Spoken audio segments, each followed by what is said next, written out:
Yesus, maka ia wajib hidup sama seperti Kristus telah hidup. Mana amennya lebih kuat? Biarlah kita hidup sebagaimana Tuhan Yesus hidup. Kalau kita bicara bagaimana Tuhan Yesus hidup, bisa tidak berhenti-berhenti satu malam ini kita mendengarkan firman. Tuhan Yesus itu mengasihi, Tuhan Yesus itu penuh kuasa. Tapi malam ini saya mau mengambil khusus bagaimana Tuhan Yesus itu adalah seorang hamba yang sejati. Bahkan sampai dia ke kayu salib, doanya adalah bukan kehendakku Bapa, kehendakmu jadilah. Ada banyak anak-anak Tuhan mau melayani Tuhan supaya dikenal, supaya terkenal. Tapi itu bukan hati hamba. Seharusnya kita melayani dengan motif yang benar. Hati Yesus adalah hati hamba. Jadi hari ini saya mau bacakan bagaimana Tuhan Yesus dari Yohanes 13, dia membasuh kaki murid-muridnya. Bukalah Alkitab kita dari Yohanes 13, saya mau bacakan ayat 1 sampai 17. Yesus membasuh kaki murid-muridnya. Sementara itu, sebelum hari raya Paskah mulai, Yesus telah tahu bahwa saatnya sudah tiba untuk beralih dari dunia ini kepada Bapa. Sama seperti ia senantiasa mengasihi murid-muridnya, demikianlah sekarang ia mengasihi mereka sampai kepada kesudahannya. Mereka sedang makan bersama, dan iblis telah membisikkan rencana dalam hati Yudas Iskariot, anak Simon, untuk mengkhianati dia. Yesus tahu bahwa Bapanya telah menyerahkan segala sesuatu kepadanya, dan bahwa ia datang dari Allah dan kembali kepada Allah. Lalu bangunlah Yesus dan menanggalkan jubahnya. Ia mengambil sehelai kain lenan dan mengikatkannya pada pinggangnya. Kemudian ia menuangkan air ke dalam sebuah basi dan mulai membasuh kaki murid-muridnya, lalu menyekanya dengan kain yang terikat pada pinggangnya itu. Maka sampailah ia kepada Simon Petrus. Kata Petrus kepadanya, Tuhan, kau hendak membasuh kakiku? Jawab Yesus kepadanya, apa yang kau perbuat kau tidak tahu sekarang, tetapi kau akan mengertinya kelak. Kata Petrus kepadanya, engkau tidak akan membasuh kakiku sampai selama-lamanya. Jawab Yesus, jikalau aku tidak membasuh engkau, kau tidak mendapat bagian dalam aku. Kata Simon Petrus kepadanya, Tuhan, jangan hanya kakiku saja, tapi juga tanganku dan kepalaku. Kata Yesus kepadanya, barang siapa telah mandi, ia tidak usah membasuh diri lagi, selain membasuh kakinya, karena ia sudah bersih seluruhnya. Juga kamu sudah bersih, hanya tidak semua, sebab ia tahu siapa yang akan menyerahkan dia. Karena itu ia berkata, tidak semua kamu bersih. Sesudah ia membasuh kaki mereka, ia mengenakan pakaiannya dan kembali ke tempatnya. Lalu ia berkata kepada mereka, mengertikah kamu apa yang telah kuperbuat kepadamu? Kamu menyebut aku guru dan Tuhan, dan katamu itu tepat, sebab memang akulah guru dan Tuhan. Jadi jikalau aku membasuh kakimu, aku yang adalah Tuhan dan gurumu, maka kamu pun wajib saling membasuh kakimu. Sebab aku telah memberikan suatu teladan kepada kamu, supaya kamu juga berbuat sama seperti yang telah kuperbuat kepadamu. Aku berkata kepadamu, sesungguhnya seorang hamba tidaklah lebih tinggi daripada tuannya, ataupun seorang utusan daripada dia yang mengutusnya. Jikalau kamu tahu semua ini, maka berbahagialah kamu jika kamu melakukannya. Amin. Bapak Ibu Saudara yang terkasih, inilah dia Tuhan Yesus kita. Dia adalah Tuhan segala Tuhan, Raja segala Raja.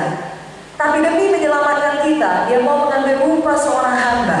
Dalam Filipi 2 dikatakan, dia mengosongkan dirinya menjadi seorang manusia, lalu mati di kayu salib demi menebus dosa-dosa kita.